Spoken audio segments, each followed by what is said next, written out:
Muy bienvenida nuestra comunidad WIX. Desde la Universidad de Investigación e Innovación de México les damos una cordial bienvenida e inicio de una nueva semana para desarrollar actividades académicas de alto impacto, como es el día de hoy, un día 18 de agosto del año 2025, iniciando esta actividad académica para toda nuestra comunidad. Les doy la cordial bienvenida. Mi nombre es el doctor Ignacio Landeros Moreno.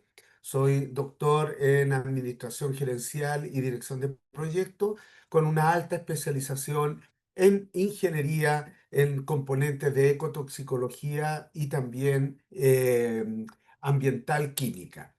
Eh, Nuestra universidad, para iniciar esta actividad, se congrace presentar a ustedes un portafolio de diversos programas académicos. Como moderador invitado, tengo el orgullo de mostrar a ustedes estos programas académicos de la Universidad de Investigación e Innovación de México relacionados con doctorado y maestrías.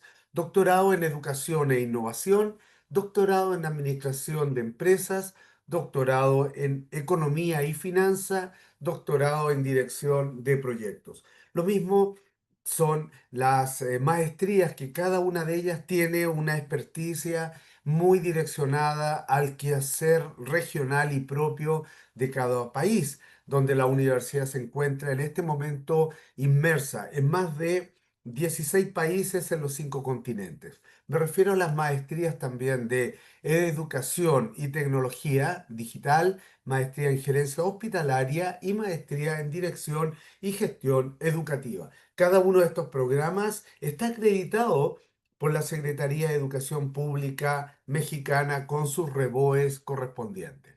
Todo esto debe ser necesariamente afianzado con un programa holístico que apoya tanto a nuestros alumnos, a nuestros académicos, profesores, investigadores y también a vuestras familias.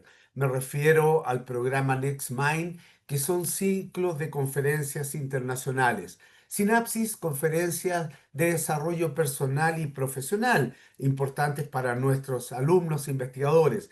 Quizmaster, que es el juego del conocimiento, que en forma lúdica, a través de la gamificación, vamos aprendiendo e incluyendo incluso hasta nuestras propias familias. Muy importante, por cierto, que la familia apoye al investigador en este quehacer académico. Con Futuro, que son conferencias propias de las comunidades WIX, InnoLab, que es capacitación en competencias académicas. Nuestros profesores deben estar permanentemente educándose, estudiando para poder desarrollar estos conocimientos. Y Next You Site, que es el promover la cultura científica, que es lo que vamos a ver el día de hoy.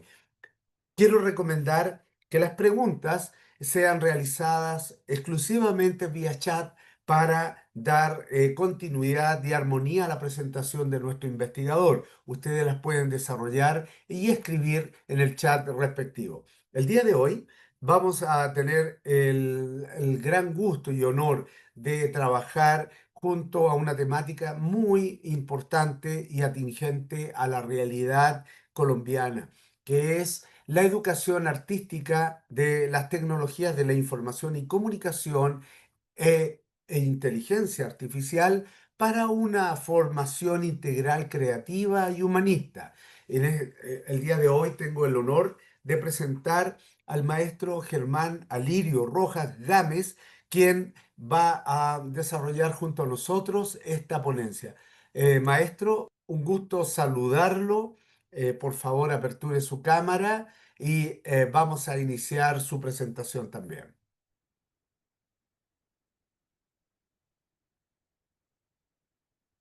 Micrófono fal- Buenos días. Buenos días, maestro. Un gusto saludarlo. Bienvenido. Gracias por su presencia. Por favor, comparta su presentación y la audiencia es toda suya. Muchas gracias, doctor Ignacio.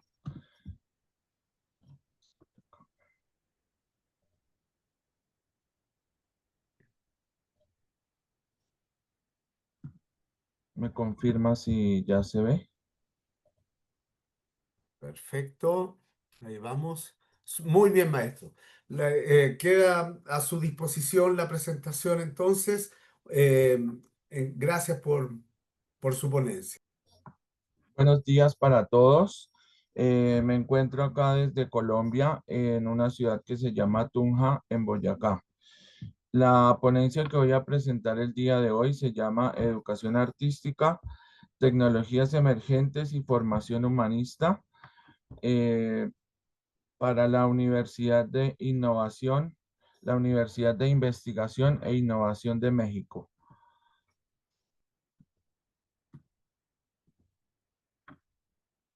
¿Sí están pasando? Sí.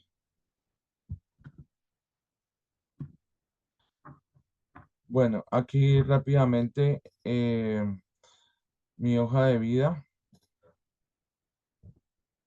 A continuación, entonces veremos la exposición en estos cuatro temas. En la primera parte, la bienvenida y la introducción del conferencista, el propósito de la conferencia. El segundo punto, veremos el desarrollo del contenido, como son los conceptos, el problema de investigación, las ideas centrales y el diseño de la propuesta de investigación. En la tercera parte, veremos la conclusión, el mensaje final, un llamado a la reflexión y unas referencias para que podamos profundizar en el tema de hoy. En el cuarto punto, veremos las preguntas y el debate del tema con la participación del auditorio.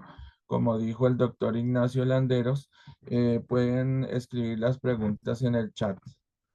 Entonces, ya no siendo más, damos comienzo a esta presentación.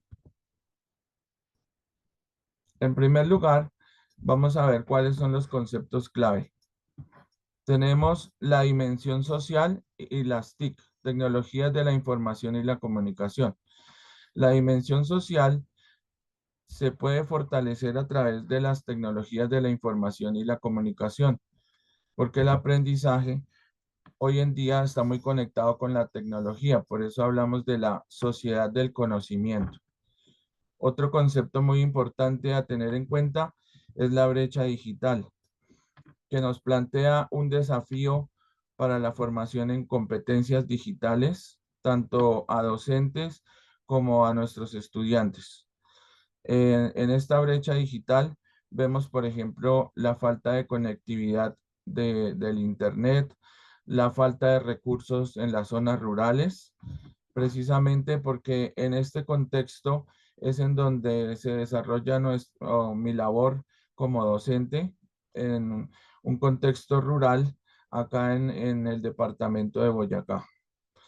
Otro concepto que vamos a ver son los entornos virtuales. Entonces, vamos a ver diferentes modalidades que nos pueden ayudar o en las cuales podemos experimentar. Por ejemplo, el e-learning o el aprendizaje virtual, el blended learning, que es el aprendizaje híbrido, que es como el modelo semipresencial, que unas partes del aprendizaje se hacen de forma presencial y otras en forma virtual. También hay otra opción que es el mobile learning, que es a través del aprendizaje móvil con los nuevos dispositivos electrónicos como las tablets, los celulares y los demás artefactos electrónicos que estén por venir. Estas son alternativas para el sistema escolar bancario. Este concepto de la educación tradicional que fue acuñado por Paulo Freire, que hablaba de la educación bancaria, una educación tradicional donde el estudiante era un sujeto pasivo que solamente recibía una cantidad de conocimientos, pero no era artífice ni tampoco construía su propio conocimiento. Estos desafíos de los entornos virtuales eh, nos quedaron como a la expectativa después de la pandemia de COVID. Entonces ya estamos hablando de la pospandemia. O sea, este hito de la pandemia nos marcó la educación antes y después de la pandemia. El otro concepto es el aprendizaje continuo, destacando, por ejemplo, la importancia del aprendizaje autónomo, la educación para toda la vida, dentro de uno de los objetivos del milenio que propone la UNESCO. Entonces, en esta experiencia, quiero invitarlos a reimaginar la educación y tengamos en cuenta que la educación en nuestra constitución política en Colombia es un derecho fundamental para todos. Enseguida veremos el problema de investigación. Entonces, vamos a tratar de indagar cuál es la importancia de la educación artística visual, cómo se puede desarrollar en un contexto rural, cómo se pueden utilizar algunas tecnologías educativas y a la par de esto, tratar de desarrollar una educación o una formación humanista. Lo importante es que haya un equilibrio entre lo que es la educación artística como tal y la educación a través de las tecnologías. No puede, digamos, haber como más recargado una parte que la otra. Eso sería lo ideal. Otro problema dentro de esta investigación sería cómo se pueden desarrollar las competencias creativas en el siglo XXI. Esta es una de las propuestas más importantes que ha hecho la UNESCO en sus conferencias a nivel mundial desde el año 2006.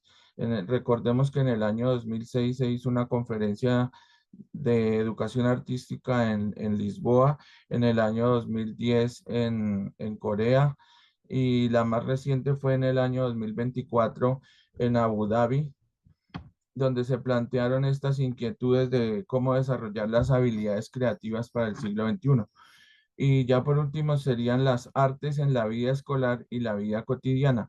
¿Cómo podemos hacer para que la actividad artística se integre mejor en nuestra vida escolar y en la vida cotidiana, teniendo en cuenta el contexto real de la ruralidad en Boyacá?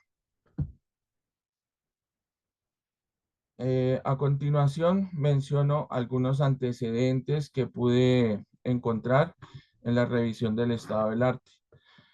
Con respecto a los recursos educativos digitales, Soto 2018 nos dice que es importante fortalecer la lectura crítica a través de ambientes en donde podamos utilizar el metaverso. Recordemos que este concepto de metaverso fue trabajado por el CEO de la empresa de Microsoft y por Facebook, como Mark Zuckerberg. También Soto analizó el modelo TPAC, que quiere decir conocimiento tecnológico didáctico del contenido. Este modelo es muy parecido a otro que se llama el PCK, que es el Pedagogical Content Knowledge, como una propuesta psicopedagógica donde se integran aspectos pedagógicos, aspectos disciplinares, por ejemplo, de la educación artística y aspectos tecnológicos que están relacionados con el uso o el aprovechamiento de las tecnologías emergentes o las tecnologías educativas. Aquí sería interesante reconocer que las tecnologías emergentes son, por ejemplo, eh, lo que está, digamos, de actualidad, como es la inteligencia artificial generativa, las diferentes plataformas o empresas que la están proporcionando. Por ejemplo, la más conocida, pues en Colombia se llama ChatGPT o ChatGPT de la empresa OpenAI. También existe la aplicación de Google que se llama Gemini. También está la aplicación de BART y pues otras tantas. Este autor Soto también en sus hallazgos encontró tres ejes articuladores de su investigación. Una fue el pensamiento crítico, cómo se puede desarrollar a través de la lectura, el aprendizaje significativo y el aprendizaje basado en proyectos. La relevancia de sus estudios tienen que ver cómo las tecnologías se deben utilizar para crecer juntos, evitando divisiones. Por eso es importante que haya un equilibrio con las tecnologías. Más adelante en la exposición vamos a ver qué pasa cuando de pronto dejamos que el uso de las tecnologías eh, sobrepase, digamos, como la importancia en el aula. Esa es una de las problemáticas que se están presentando con nuestros estudiantes en los colegios, cuando ellos ya hacen demasiado uso de las pantallas, por ejemplo, de sus teléfonos celulares. A continuación vemos eh, la importancia que tiene aprender a mirar dentro de las artes visuales. Es uno de los objetivos más importantes, aprender a apreciar, a observar, a reflexionar lo que estamos observando para poder desarrollar nuestra percepción visual. Aquí cito, por ejemplo, a un autor argentino llamado Gonzalo Manigot, que dice, aunque, aunque aprender a mirar era un tema frecuente que se mencionaba en escuelas argentinas, muchos docentes no comprendían realmente su significado, ni sabían cómo aplicarlo o promoverlo adecuadamente en la práctica educativa. Esto nos hace pensar que mucha gente asume que aprender a mirar es muy sencillo, pero aprender a mirar es el arte más difícil de todos durante toda la vida. Y abajo pues dejo una reflexión que dice, nadie ama lo que no conoce. Entonces, si queremos aprender a valorar las artes visuales, tenemos también que profundizar en ellas y conocerlas mucho más. Aquí tenemos un ejemplo de una ilustración pues que nos muestra, digamos, una actividad lúdica donde los niños pueden empezar a mirar esta imagen, pueden empezar a opinar, a reflexionar, a hablar sobre su contexto, sobre los personajes, sobre su forma de vestir, sobre la actividad que están haciendo. Poco a poco estamos aprendiendo una nueva forma de lectura. La lectura, recordemos que no es solamente leer palabras, también nos exige aprender a leer imágenes. Enseguida, también me interesa saber cómo se pueden desarrollar las competencias críticas. Lo importante para desarrollar la mirada crítica. Entonces, tenemos que tener o motivar en los estudiantes una observación intencionada. Tenemos que hacernos una pregunta al momento que estamos observando. ¿Para qué estamos observando? Esto nos lleva a hacer un análisis reflexivo, una apreciación estética del entorno y también de las obras visuales. Recordemos pues que todos los trabajos artísticos de las escuelas de pintura desde la época antigua, desde el Renacimiento, desde las vanguardias del siglo XX. Entonces acá estos autores que lo mencionan es Manigot y Elliot Eisner. Ellos hablan de que tenemos que enseñar a mirar, tenemos que enseñarle a nuestros estudiantes a que construyan unos significados subjetivos y que puedan construir su propia sensibilidad de manera autónoma. Tratar de no inducir a los estudiantes, sino dejarlos que ellos vayan como desarrollando su percepción y su capacidad de crítica. También otro autor importante es Ken Robinson, que él presenta un video, una charla TED que habla sobre las escuelas que matan la creatividad, donde nos explica cómo desde los niños pequeños que están en preescolar y luego en primaria tienen todo el potencial creativo del mundo, pero poco a poco, mientras van avanzando en su educación básica, entonces van perdiendo esas habilidades. ¿Por qué las van perdiendo? Pues desafortunadamente porque hay profesores que les van cortando esa creatividad, les van diciendo que no pregunten, que obedezcan. Bueno, sería interesante pues los que no han visto el video para que miren esta presentación de Ken Robinson. Las preguntas clave sobre las competencias críticas es, por ejemplo, desarrollar preguntas abiertas, hacer un diálogo visual. A medida que estamos viendo las imágenes, como les mostré en la diapositiva anterior, empezar a dialogar con los estudiantes y escuchar las opiniones de todos, hacer un diálogo de saberes. También nos permite hacer una curaduría de imágenes para saber seleccionar nuestro material educativo para el aula de clase.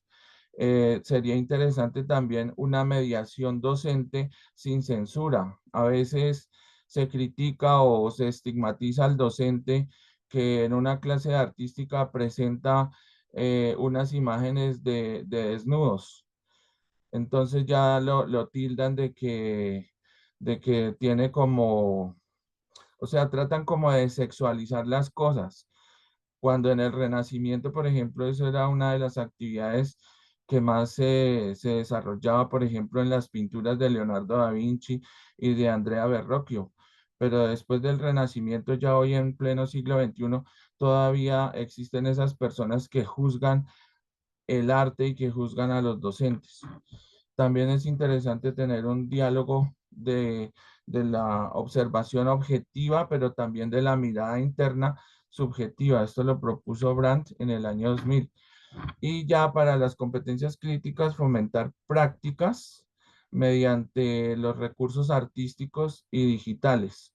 Acá entonces volvemos a utilizar la pintura con materiales físicos, pero también ahí podemos usar las tecnologías eh, por medio de, digamos, de los televisores, del internet, de la inteligencia artificial, por ejemplo, como las nuevas que hay que se llaman Midjourney, Dalí, eh, el mismo ChatGPT también actualmente ya puede generar imágenes colocando un prompt. Entonces, este tipo de relaciones ayudan a fomentar la creatividad, las emociones y la transformación social. En el marco histórico del trabajo, tomé en cuenta, digamos, cómo se establece la educación artística en Colombia hace ya 31 años a través de la Ley 115 de 1994. Recordemos en el artículo 23 donde menciona cuáles son las asignaturas básicas y obligatorias del plan de estudio. Dentro de ellas está incluida la educación artística, que anteriormente se llamaba educación estética. Lo triste de la historia después de 31 años es ver que aunque esta área es reconocida dentro de la ley 115, su aplicación en el ámbito escolar es desigual. La educación artística siempre es relegada frente a otras áreas que son evaluadas estandarizadamente por las pruebas de estado, como digamos como las pruebas saber o internacionalmente como las pruebas PISA. Esta idea nos la comparte Giraldes y Palacios del año 2014. En Estados Unidos, por ejemplo, Elliot Eisner resalta las artes visuales como un motor de pensamiento divergente que potencia la sensibilidad estética y la expresión simbólica. Seguidamente, al lado derecho, en el marco teórico pedagógico, abordé algunos autores que son importantes dentro del constructivismo. Entonces tenemos las corrientes del constructivismo, como por ejemplo Jean Piaget, que es que es digamos, el exponente del constructivismo cognitivo, donde él habla del aprendizaje por descubrimiento. Eh, Luego está Lev Vygotsky con el constructivismo sociocultural, donde para él lo importante es el aprendizaje social, el aprendizaje con los otros, el aprendizaje compartido, el trabajo colaborativo y aprender a través del lenguaje. El lenguaje para Vygotsky es muy importante para poder asimilar la cultura en la que viven las personas. Por eso es muy importante este enfoque constructivista sociocultural para entender el contexto cultural en donde están nuestros estudiantes, que en este caso sería el contexto rural acá en Boyacá. También está Paul Feyerabend, que habla del constructivismo epistemológico o crítico, y su importancia es que todos los saberes son válidos, no solamente el conocimiento científico.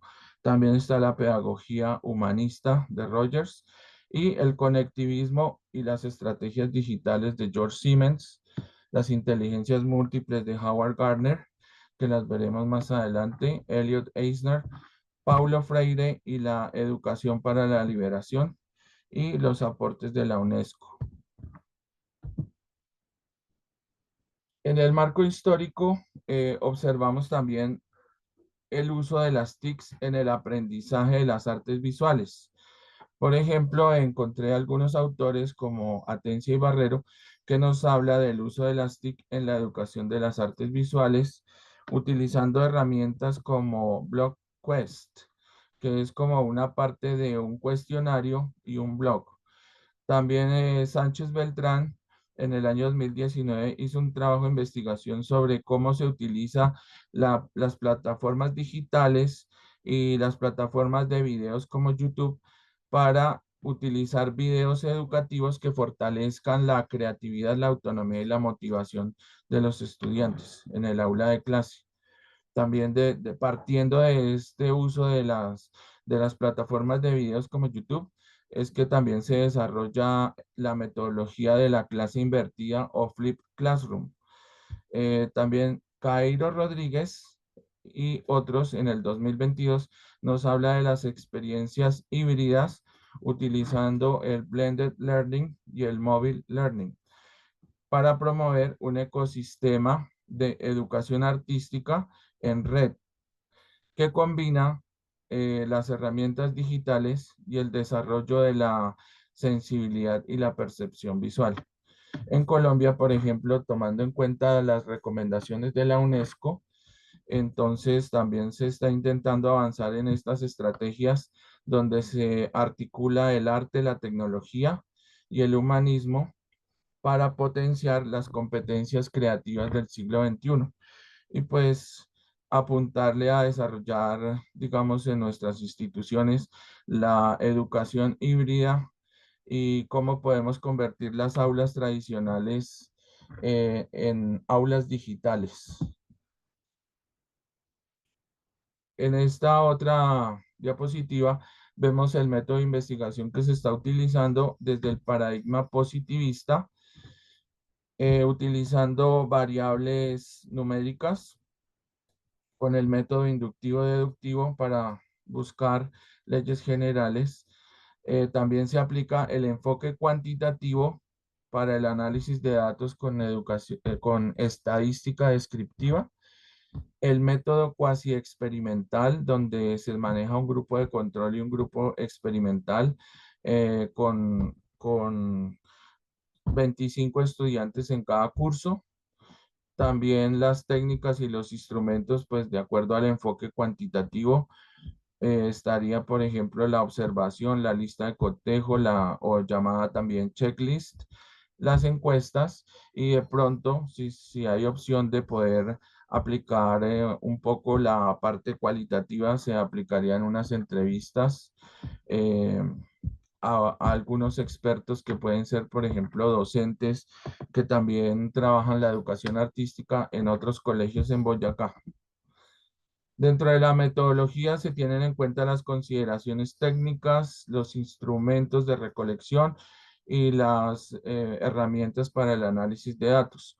La muestra de este estudio son 50 estudiantes que conforman dos grupos, uno de control y uno de experimental. En cuanto a las consideraciones éticas, se requiere trabajar los consentimientos informados de padres para menores de edad de 11 a 15 años. La metodología es aplicar el método cuantitativo. Las estrategias es el aprendizaje por descubrimiento, como lo habíamos mencionado, retomando a Jean Piaget, el aprendizaje por proyectos, el aprendizaje colaborativo, retomando el constructivismo de Lev Vygotsky, el trabajo en equipo, la mejora de la motivación y la creatividad y el uso de tecnologías, por ejemplo, como la clase invertida, donde donde se mencionaba que se pueden utilizar plataformas de videos como por ejemplo YouTube, donde podamos hacer una selección de videos educativos en el caso en que nosotros mismos no podamos producir esos videos. Entonces tendríamos que buscar algunos videos que nos sirvan. Por ejemplo, pues no solo en artística, en otras materias, por ejemplo, en inglés, uno siempre encuentra videos para reforzar el tema de los números, de los verbos, de los saludos, todo eso. En matemáticas encontramos videos que nos enseñan a factorizar, nos enseñan operaciones aritméticas. En todas las áreas encontramos ese material de videos de apoyo. Y en la evaluación estaría, por ejemplo, cómo se aplican las pruebas pre y post intervención, cómo se puede evaluar también utilizando herramientas de gamificación. Citamos, por ejemplo, Kahoot o otras aplicaciones como Socrative o Quizzes, entre otras. Y ya el tradicional, que es el test escrito estilo IFES de selección múltiple. También en la metodología se tienen en cuenta cómo las tecnologías de la información y comunicación nos ayudan a transformar estas prácticas escolares de la educación tradicional para que podamos desarrollar competencias y aprendizajes significativos y competencias digitales. La propuesta es que a través de las artes visuales podamos implementar algunas herramientas o recursos de innovación tecnológica para crear unos estilos de aprendizaje utilizando los recursos digitales. ¿Qué nos permite, por ejemplo, la inteligencia artificial? Hoy en día ya se habla de las rutas de aprendizaje personalizado. Entonces, por medio de una inteligencia artificial que tiene la posibilidad del machine learning y del deep learning y de las redes neuronales, poco a poco la inteligencia artificial se va entrenando con las respuestas del usuario y va personalizando su aprendizaje. Más adelante también veremos cuáles pueden ser las limitaciones en un contexto rural de este tipo de tecnologías, principalmente por el factor monetario, el factor económico, pues porque sabemos que estas tecnologías son costosas. La suscripción a una plataforma de inteligencia artificial también tiene un costo elevado que muchas veces las instituciones educativas públicas, por ejemplo, acá en Boyacá, no tienen, digamos, los recursos económicos para costear este tipo de tecnologías o para que las implementen en sus aulas de informática. También veremos el impacto de las TIC que le dan nuevos significados a la educación básica y media. Pues en nuestro colegio, por ejemplo, eh, afortunadamente existe la modalidad o la especialidad de técnico en sistemas y de lo más reciente que se ha hablado en la institución es poder empezar a enseñarle a los estudiantes de media técnica todas las posibilidades de utilizar la inteligencia artificial, la programación, las bases de datos y las herramientas tecnológicas. Como mensaje de reflexión sobre esta charla, es importante ubicarnos en el contexto de las artes en la vida escolar. Acá, por ejemplo, en esta imagen que está al lado izquierdo, vemos un contexto de un aula rural. En la parte de afuera vemos que está rodeado de montañas, de naturaleza. Eh, la infraestructura del aula es muy básica y a la par de que está un tablero de esos antiguos, una pizarra de tiza, también vemos cómo los estudiantes poco a poco, en la medida de sus capacidades, van llevando recursos tecnológicos al aula de clase y pues son herramientas que no se quedan solamente en el colegio, sino que también las llevan para su casa. Entonces, pues igual, como las tecnologías pueden utilizarse para la educación artística, también se pueden utilizar para otros, aprender otras disciplinas. Entonces, pues para mí, El uso de las tecnologías es una competencia transversal para todas las materias del currículo educativo. Y la reflexión sería de Aaron Levy. Dice, la innovación es muy dura, pues resolver problemas a la gente que no sabían que tenían y construir algo que nadie necesita son cosas que lucen idénticas al comienzo. Acá nos queda como la pregunta, ¿será que estamos listos y preparados para la innovación o para tener resistencia al cambio? Esta pregunta sería pues como para los docentes, para los directivos, para las autoridades educativas, que ya creo que en la tercera década del siglo XXI, este tipo de situaciones que estamos viendo aquí en esta aula es ya un indicador de la transformación que necesita la educación. Cómo podemos convivir a la par del uso de las tecnologías en contextos de ciudad y en contextos del campo. Otra reflexión sería, por ejemplo, cómo podemos integrar el arte en la vida de los niños. Dice la UNESCO, por ejemplo, que esta es una relación olvidada. El arte en la infancia es esencial para el desarrollo integral, aunque a menudo se olvida. La Organización Mundial de la Salud en el 2019 estudió que las prácticas artísticas a edad temprana mejoran la concentración y el bienestar de los estudiantes. Las actividades como leer, como dibujar, participar en obras de teatro, potencian la creatividad, la imaginación, la autonomía, la salud integral. Recordemos que nuestra salud es mente sana en cuerpo sano. O sea, tenemos que tener salud en mente, cuerpo y espíritu. En cuanto a las limitaciones de por qué no se integra tan fácil el arte en la vida de los niños, pues encontramos la ausencia de la formación artística, ya que, digamos, esta área, como se le ha restado tanta importancia en el currículo escolar, entonces se relega, digamos, a una hora de clase a la semana y muchas veces hasta ni se dicta esa hora de clase. Entonces, esta ausencia de formación artística limita la creatividad, limita la apropiación cultural.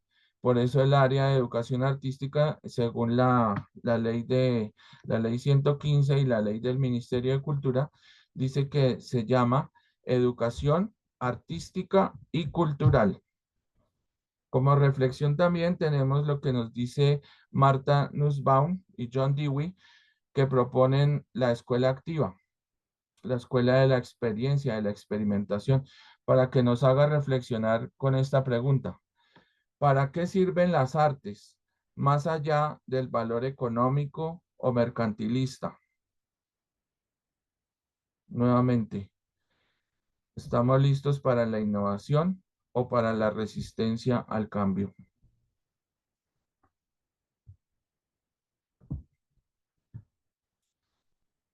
En esta diapositiva vemos, por ejemplo, uno de las reflexiones más importantes de los hermanos Edmond de Goncourt y su hermano, donde dicen, aprender a ver es el aprendizaje más largo de todas las artes. Aquí, por ejemplo, estamos viendo cómo se realiza un dibujo a lápiz empleando la técnica de carboncillo con toda la expresividad, por ejemplo, para hacer un ojo humano, teniendo en cuenta pues los conceptos de anatomía y demás.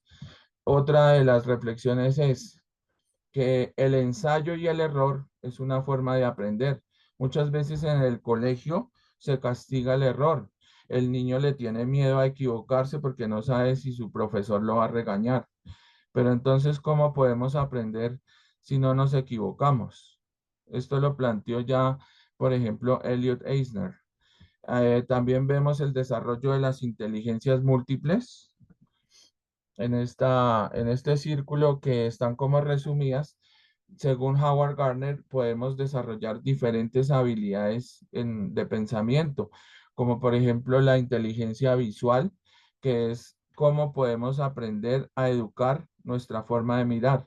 La inteligencia auditiva, que es muy importante, por ejemplo, para la música, saber escuchar, saber percibir los pequeños detalles. La inteligencia verbal o lingüística, que se desarrolla, digamos, en disciplinas como el área de castellano, de lenguaje o de idiomas.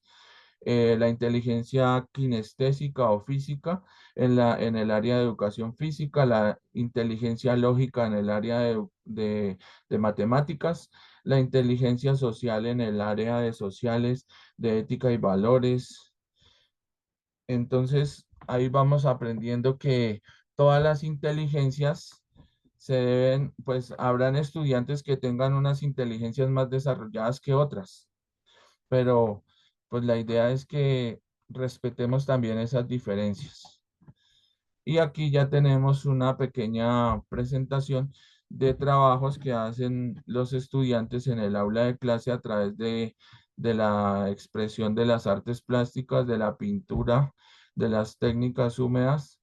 Cada estudiante es autónomo de hacer su propia pintura. El docente no le impone que dibuje algo, sino pues se respeta esa corriente pedagógica de la libre expresión. En cuanto a los resultados de la investigación, estamos en proceso de elaboración para las pruebas pre y post aplicadas al grupo A y B, que es el grupo de control y grupo experimental, y la muestra del estudio son 50 estudiantes de la institución en los grados de sexto de educación básica. Acá también vemos, por ejemplo, cómo en la institución en el lado izquierdo se trabaja en las aulas de informática utilizando unos computadores portátiles.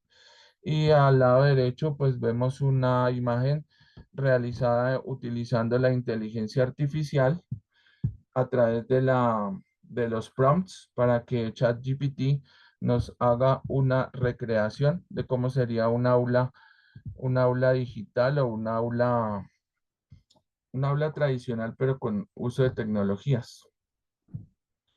Como propuesta didáctica, ya para ir cerrando esta presentación, entonces estamos fundamentados en cuatro elementos. Hace falta la formación docente en competencias digitales. Hay que mejorar la articulación del área artística donde se integre la creatividad, el diálogo de saberes con las técnicas tradicionales y los recursos digitales. También hay que revisar cómo podemos apropiar los recursos educativos digitales para hacer clases que motiven a los estudiantes. La inteligencia artificial, como ya lo había dicho, nos ayudaría a poder desarrollar rutas de aprendizaje personalizadas, pero para eso se necesita pues alguna dotación de aulas de informática o de computadores portátiles. Y las estrategias tecnopedagógicas, donde se desarrollan metodologías activas y teorías digitales que fomenten la participación, el aprendizaje sociocultural, creativo, crítico y digital.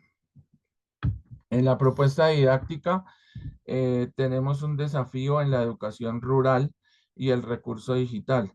¿Cómo podemos personalizar el aprendizaje utilizando la inteligencia artificial? ¿Cómo podemos tener acceso a recursos diversificados o recursos digitales que amplíen los enfoques pedagógicos? ¿Cómo podemos fomentar la colaboración, el aprendizaje colaborativo que mencionaba Lev Vygotsky? Como que esto nos ayuda a fortalecer el aprendizaje social y la parte de la innovación pedagógica, donde el docente trata de incorporar los entornos digitales y las pedagogías activas en la enseñanza. En la exploración didáctica encontramos 6 tendencias: el uso de la inteligencia artificial, la analítica de datos educativos que ayuda a detectar problemas de aprendizaje, el microlearning o contenidos breves para aprender, o aprender en pequeñas cápsulas o píldoras, la realidad aumentada y virtual que transforma la teoría en experiencia. Recordemos esa imagen de colocarse unas gafas de realidad virtual. El aprendizaje híbrido, semipresencial y la clase invertida. Y la gamificación donde se motiva el aprendizaje a través del juego. Otra de las intenciones de la propuesta es pasar de la educación por si acaso a la educación justo a tiempo. La educación tradicional se basa en la educación por si acaso. Enseña contenidos de matemáticas, de geometría, de química sin ninguna conexión inmediata. Solamente se dice que de pronto el niño por si acaso necesita aprender eso para más adelante. En cambio, la educación justo a tiempo es aprender cuando se trata de resolver un problema real que exige las herramientas específicas. Entonces los niños de ahora, ellos ya no se van a interesar por aprender por si acaso, ellos se interesan por aprender lo que necesitan resolver en este mismo momento. Entonces ahora a los niños les gusta es la práctica, ellos ya no quieren tanta teoría, la teoría que les da el profesor se aburren en clase, entonces quieren es la práctica. Esto es muy importante, por ejemplo, en las clases de electrónica, en las clases de robótica, en las clases de pintura en artística, en las clases de educación física, todo lo quieren hacer en forma práctica. Pues es importante que manejen los conceptos, pero ellos ven las cosas es en el contexto real. Hoy en día estamos muy influenciados por la rapidez tecnológica, por los cambios vertiginosos de la tecnología. Esto también nos demanda, nos exige que tenemos que aprender nuevas habilidades y lo que estamos hablando acá, las competencias digitales. Los docentes y los estudiantes necesitan aprender las competencias digitales, como dice la UNESCO y el marco europeo. En la parte crítica, pues el sistema aún sigue entrenando a los estudiantes para contestar pruebas de estado o pruebas tipo IFES, pero los estudiantes no se están preparando para la vida. Incluso en las universidades se enseñan contenidos difíciles que son poco útiles para los estudiantes. Esta información la podemos complementar en un video que está aquí abajo de YouTube que se llama ¿Cuál es el futuro de la educación? Ya aquí, como les había mencionado antes, estamos viendo los riesgos que tiene el mal uso de la tecnología, las repercusiones en los colegios y cómo hay en países, por ejemplo, acá en nuestro entorno latinoamericano, en Perú, año 2022, que se están haciendo legislaciones, proyecto de ley 5532, para restringir el uso de teléfonos celulares en los procesos de enseñanza en el aula. Toda institución primaria, secundaria, pública o privada, solo se permitirá el uso académico con autorización expresa del docente. A esto se le suma la falta de claridad en las políticas de las directivas y el consejo directivo de las instituciones, donde, digamos, falta esta parte de la reglamentación en los manuales de convivencia para que se controle el uso exagerado de las pantallas y los teléfonos en las aulas. Aquí una psicóloga nos habla de los efectos nocivos del celular en los niños. Otro riesgo del mal uso de la tecnología. En esta imagen podemos ver que como lo que se llama como una nueva forma de colonización, donde todo el mundo está estandarizado por el uso de las tecnologías. Entonces acá pensaríamos en la decolonización del pensamiento. En síntesis, las tecnologías en artes visuales no sustituyen a los medios tradicionales, pero sí nos ayudan a potenciar las posibilidades expresivas, cognitivas y comunicativas de la UNESCO 2021. Y para rescatar el humanismo del siglo XXI, tenemos que fortalecer la creatividad, tenemos que fortalecer las emociones, la transformación social, integrar los recursos digitales en los contextos rurales y en la educación escolar. Por eso se hablaba también de artes en la vida escolar y en la vida cotidiana y cómo estamos conviviendo simultáneamente con las tecnologías, con los robots y con los métodos tradicionales. Lo importante es que todas estas nuevas herramientas, nuevas tecnologías se combinen con los métodos tradicionales para potenciar estas habilidades de creatividad y transformación social. Y ya para terminar, están las referencias de este trabajo, por ejemplo, Sánchez Zapata, para un proyecto educativo humanista. Está la inteligencia artificial como materia obligatoria en las escuelas en Argentina y en la parte de currículo están las orientaciones pedagógicas curriculares del área de educación artística del Ministerio de Educación Nacional y también encontramos sobre la UNESCO el uso del celular en los colegios. En unas partes, la UNESCO promueve el uso de tecnologías como el celular en las aulas y en otras partes prohíbe el uso de la tecnología del celular en las aulas, lo cual nos hace ver que tampoco hay claridad ni unidad de criterios. Entonces, pues esto genera un inconveniente en cuanto a prohibir el uso del celular o no en los colegios. Ya aquí están las otras referencias bibliográficas y eso es todo por el momento. Muchas gracias por su atención. Muchas Quiero, Muchas gracias, maestro Germán Alirio Rojas. Gracias por su excelente presentación, por compartir generosamente también con nosotros esta ponencia. Así que vamos a dar continuidad. Por favor, si deja de compartir.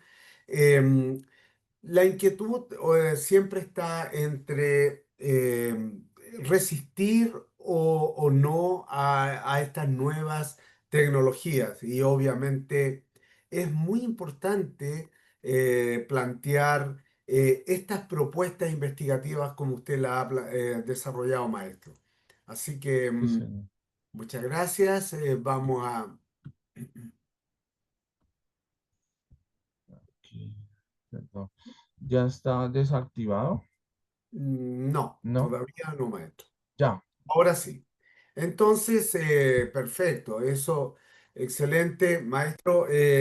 Siempre se plantean estas interrogantes y dentro de una propuesta investigativa como la que usted lleva a cabo con sus alumnos y donde las tecnologías de la información, la comunicación, pero también por sobre todo la inteligencia artificial nos llevan a plasmar propuestas, desafíos, algunas eh, críticas que podríamos de alguna manera también plantear. Y dentro de esas, me gustaría que usted pudiera desarrollar la siguiente, cómo sin sacrificar o sin reducir el sentido formativo del arte, cómo integra críticamente estas ambas tecnologías, las TICs y la inteligencia artificial.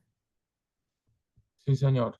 Doctor Ignacio, pues yo creo que lo importante para poder integrar las tecnologías de la información y el uso de la inteligencia artificial en la educación escolar es tener en cuenta el enfoque ético-pedagógico para que los estudiantes, digamos, no caigan en ese riesgo de ser absorbidos por las pantallas, pues porque como sabemos, estas tecnologías invierten demasiado dinero para capturar la atención de las personas. Entonces, pues ahí está el reto en que a través de la pedagogía y a través de una orientación ética, no dejemos que los estudiantes caigan en ese riesgo de terminar absorbidos por la tecnología por no tener un propósito, digamos, de aprendizaje. y eso también nos ayuda a evitar la deshumanización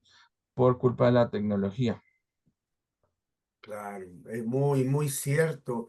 Eh, Además que vivimos en un mundo donde hay una suerte de entropía informática, hay un exceso de información en donde no sabemos filtrar o muchas veces hay tanta desinformación y datos que existen que se vuelve crítico. Y al respecto, maestro, ¿cómo podemos proceder a hacer una triangulación de esos datos? Bajo este enfoque mixto que usted nos ofrece en una transformación educativa integral. Sí, señor. Pues acá, por ejemplo, en mi trabajo, todavía estoy como en una encrucijada sobre la parte de los enfoques metodológicos. Por ejemplo, teniendo en cuenta, por un lado, el enfoque cuantitativo con las variables numéricas y por el otro lado, el enfoque cualitativo con las categorías y las codificaciones abiertas.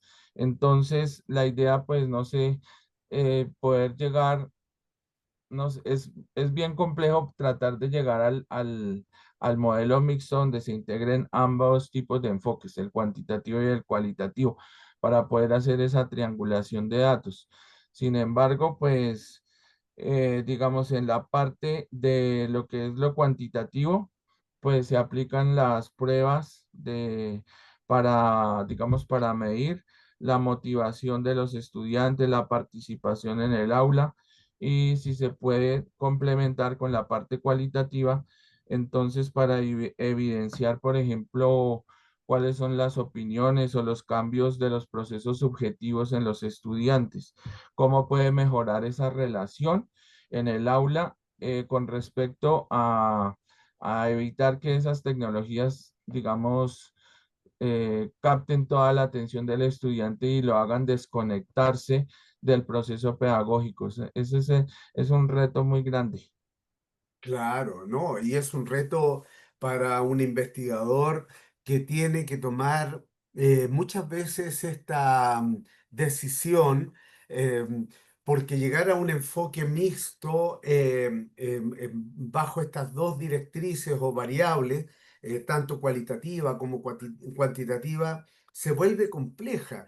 Y ahí al respecto, el universo que usted está utilizando, poblacional, ¿es representativo, maestro, pensando que este después debiese ser extrapolable a a otros estamentos educativos dentro de su región?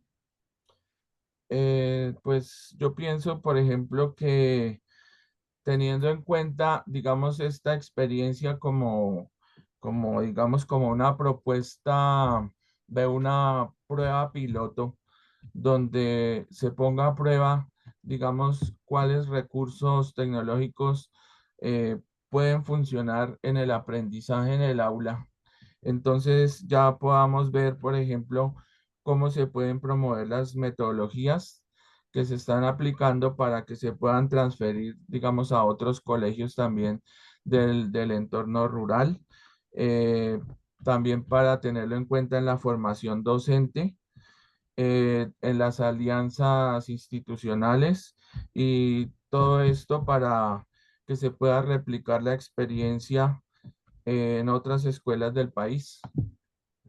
Claro, claro, es un gran desafío el poder desarrollar una formación íntegra, creativa, humanista, pero bajo estas tendencias, obviamente, de las tecnologías, de la información, comunicación, la inteligencia artificial. Pero el gran desafío también ahí involucra es cómo se evalúa, cómo se valora esa formación, maestro. Sí, señor. Entonces ahí lo importante sería, por ejemplo, tener en cuenta como unos criterios y unos parámetros digamos, sobre cómo se puede medir las competencias digitales. Para eso, pues hay algunos modelos básicos, por ejemplo, en Europa, en la Comunidad Europea, donde se dan unas pautas de cómo se evalúa esa formación en competencias digitales. Y la otra parte ya sería cómo se evalúa la formación en la parte creativa y humanista. Claro, claro, es todo un reto ahí, maestro, y eso lo constituye en un gran desafío. ¿Cuáles son sus próximas, una vez que ya siga avanzando con su tesis doctoral, con esta investigación, cuál será entonces el próximo paso? ¿Cuál es la meta que tiene un investigador como usted para seguir abordando este desafío a nivel regional? Sí, señor. Pues digamos que como para cerrar esta presentación, pues me gustaría exhortar a la comunidad académica para que avancemos unidos en la construcción de una educación artística que sea creativa, que sea integral, humanista, donde puedan convivir el arte y la tecnología, fundamentados en principios éticos y pedagógicos, para que como docentes hagamos que el conocimiento sea un puente para la inclusión, para la innovación y para la transformación social del siglo XXI. Maravillosa su propuesta, maestro. Lo felicito. Eh, Solo indicar también a nuestra comunidad Wix que ponencias tan interesantes como las que acabamos de presentar, presenciar el día de hoy a través del maestro Germán Alirio Rojas, ustedes pueden encontrarlas en este código QR, en donde habrán próximos eventos, si no, recabarlas en las redes sociales de nuestra casa de estudio. Es importante indicar que la universidad está presente en más de 16 países en los 5 continentes. Por lo tanto, la gran meta, el desafío que tenemos nosotros los investigadores es socializar nuestros conocimientos. No podemos quedarnos con estas, sino más bien siempre desafiarnos, proponerlo, mostrarlo a la comunidad para que otros investigadores también puedan hacer observaciones e incluso siempre hay oportunidades de mejora conjunta conociendo otras realidades. Entonces, estimado audiencia, les invito a que sigan trabajando en esta formación como lo hace magistralmente nuestro investigador. Pero también indicar a ustedes que recibirán un certificado de participación en 10 días hábiles en sus correos electrónicos con la grabación de la conferencia. Por lo tanto, de mi parte, a nombre también de la Universidad Wix y mi parte como profesional, doctor, investigador independiente y también como moderador invitado internacional de Wix, quiero agradecer al maestro Germán Alirio Rojas por su gran presentación. Maestro, sus palabras al cierre y nuestras mayores consideraciones por considerarlo a usted un embajador académico en su región, en su país. Muchas gracias, doctor Ignacio, por invitarme en esta conferencia. Pues para cerrar, quiero invitar a todos, a toda la audiencia que nos está observando, que nuestra voz académica sea una semilla del futuro para que podamos tener una mejor educación en el siglo XXI y que sea más humana para Exactamente. todos. Gran arenga, maestro, gracias por ello. Multipliquemos nuestros talentos siempre, compartámoslo generosamente con nuestras comunidades. Eso es lo que hace un investigador, un doctor. Crea un nuevo conocimiento, pero este conocimiento tiene que quedar siempre a disposición de nuestra sociedad. De mi parte me despido cordialmente, fraternalmente a cada uno de ustedes. Será hasta una próxima convocatoria. Gracias, maestro. Será entonces hasta un próximo evento. Buenas Muchas tardes. gracias. Hasta luego.